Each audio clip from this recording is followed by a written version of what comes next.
Welcome to TradeTheMBI.com. This is John's report is for the 17th. Well, we've got a modest pushback up. No shock with that. I mean, we were over with the magenta over yellow on the MBI reading, and of course, white continuing its descent. Kind of mixed on a DOC standpoint, but the fact that once we got above steel over the 13.5, the bias was still to the upside because we're still in this continuation of rising Azure and gold. When they start to flatten out, that could be interesting. Now, I would expect that typically you break past once you get over, in this case, 4680, usually you move to the 47, it breaks through, usually right around to the 4722 or so, and then you start to get the decision as to whether or not it fades back and tests the breakout. So we'll see if that holds true. If it doesn't do that, then I would expect things could get weaker a lot faster. So just be aware of that and trade accordingly. Weaker on the NQ, clearly didn't even get back up to the highs. So that's just a continuation of the weakness that's within the NASDAQ itself. And the euro continuing its slide. And then there really doesn't seem to be much reason for that to change.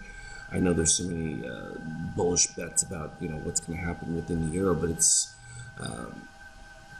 not really going to materialize given what the policies are. And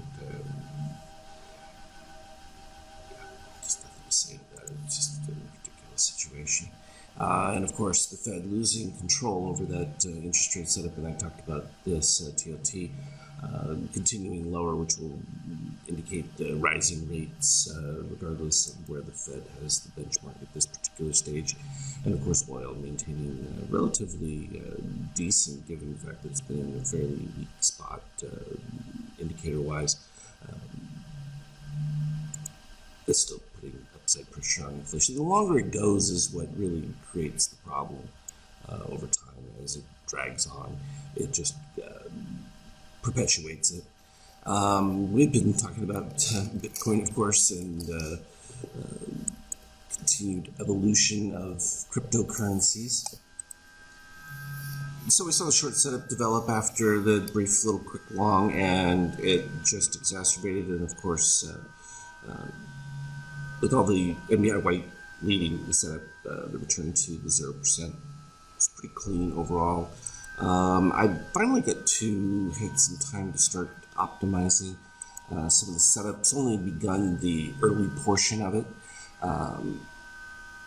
It's improving the win rates on it from where they were before, but profit factor wise, the short side still continues to outpace the long side. Of course, I've only optimized within the long setup, so that's why it finally pushed over from where the shorts are. You can see it's a pretty decent equity curve, and I would expect that as I get to the short setup on that, it's going to grow even more as it captures more of the move.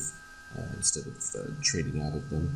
And when I get those done, I will let you know what those are, just as I gave for the 50K chart. But this is where the value of that being able to either exit your position and then buy more on the dip, where you know that you have a turnaround potential, or even if you're just trading ETFs, it just gives that much broader perspective.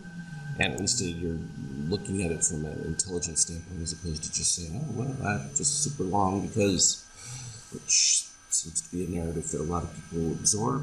50K, about the turnaround on that. I think that's still in the setup. Take a look.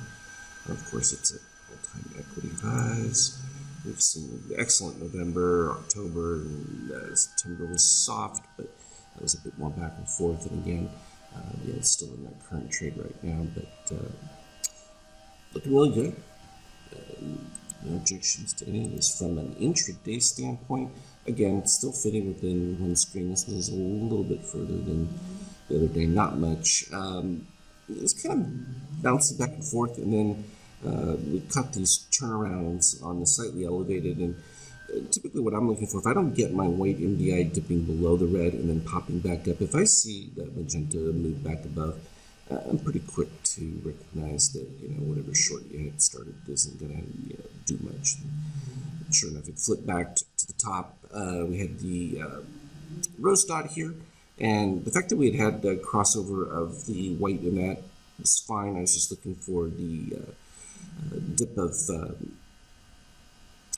green DLC below, which it did, and then of course reversed almost immediately, which just gave it a little bit of sideways action before it then did break down and filled right back in. And this was a positive extreme setup from back over here that still does need to get filled.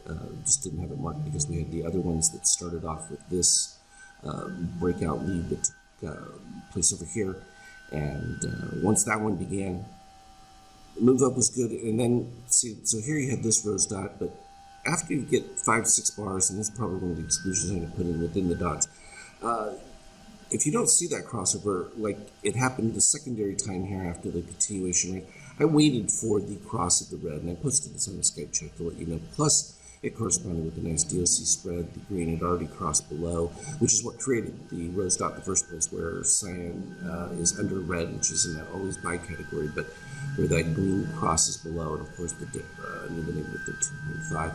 And it started cascading pretty early. It crossed pretty early, middle of the bar, so I was able to get in pretty much where the high of this secondary bar was. And it was just a matter of this positive extreme setup from right here, and then the previous one, get that away, right there, just a little higher than this one right here. I'll just mark it so you can see it clearly. So it was this setup right there, the 91 range. And then it was just a matter of waiting, and it just took forever. It was so slow. We had the white leading. I thought this was just going to like cascade lower quickly. It didn't. Kind of stalled out for a little bit, but as soon as that pivoted lower, it was an opportunity to add into it, and that just took us down and filled it right in there. And I was satisfied with getting the positive extreme fill.